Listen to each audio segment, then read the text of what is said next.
Hello. I'm James and I live in Manchester in the UK. And you're listening to English with a Brew, a podcast where I talk about different day-to-day topics to help you learn English the most natural way possible. And that is only by listening to it. If you want to support this podcast, read transcripts and get exclusive access to more content, go to patreon.com/English with a Brew. So, as we say in Manchester, get a brew on and let's get started.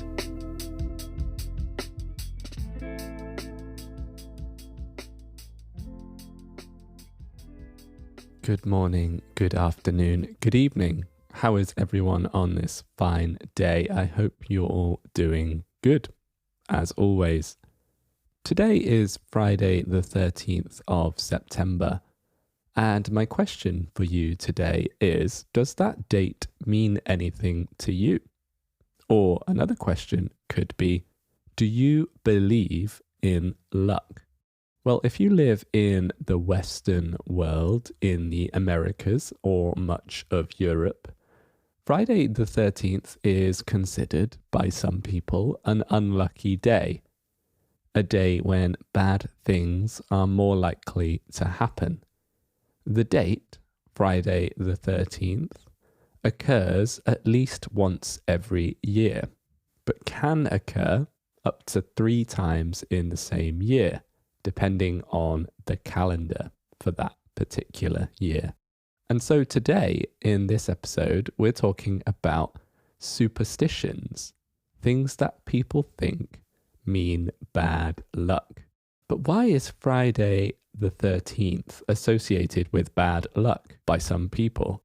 Well, nobody knows for certain. It's a little ambiguous. There's a long history of the number 13 being considered an unlucky number in Norse mythology and in the religion of Christianity.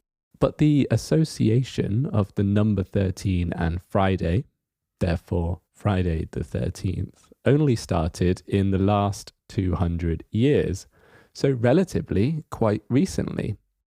But what other things mean bad luck? What other superstitions do people have? Well, apparently, the most common superstitions that people here in the UK believe in is that if you break a mirror, the type of glass that reflects things or people, it will bring the person that breaks it 7 years of bad luck. The second one that most people believe in is that if you walk under a ladder, the thing that you use to reach things in high places, that will also bring 7 years of bad luck. And the third is opening an umbrella indoors. Even if it's raining outside and you are leaving the house, you need to wait until you are outside to avoid the bad luck. But if you open it inside, if you open it too soon, that also brings 7 years of bad luck. I find it interesting how all of these things supposedly bring 7 years of bad luck.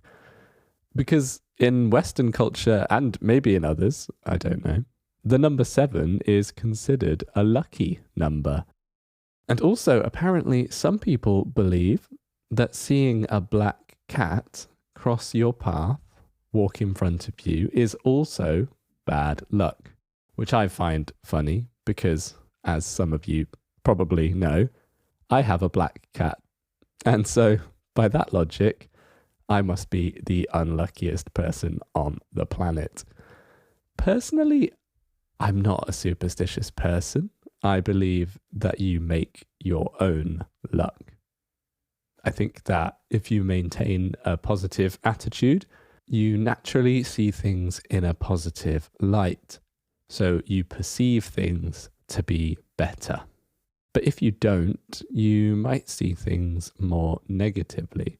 In English, we have an expression that describes this phenomenon, and I'm going to teach you it today. You can describe yourself as either a glass half full person or a glass half empty person. And to help you understand this expression, you need to imagine a glass that is half full, it's filled halfway, of water or wine or beer, whatever. Two different people can see the same glass, but interpret it or perceive it differently. One person might see a glass that is half full and feel grateful and happy, and that person is an optimist. While the other person might see a glass that is half empty, that has half missing, and that person is a pessimist. So I would say that I'm a glass half full person and that I am an optimist. But what about you? Are you a glass half full person or a glass half empty person? An optimist or are you a pessimist?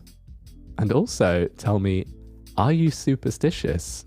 What superstitions do you have in your country or your culture that maybe are the same, identical to the ones we have here in the UK?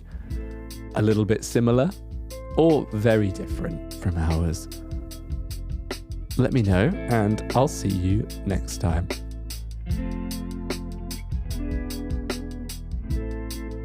That's everything for today's episode of English with a Brew.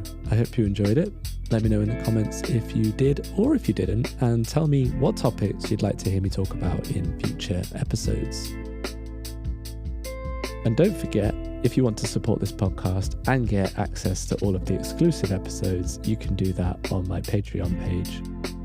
I hope you have an absolutely wonderful day, morning, afternoon, or evening, whatever time it is where you are right now. Take care.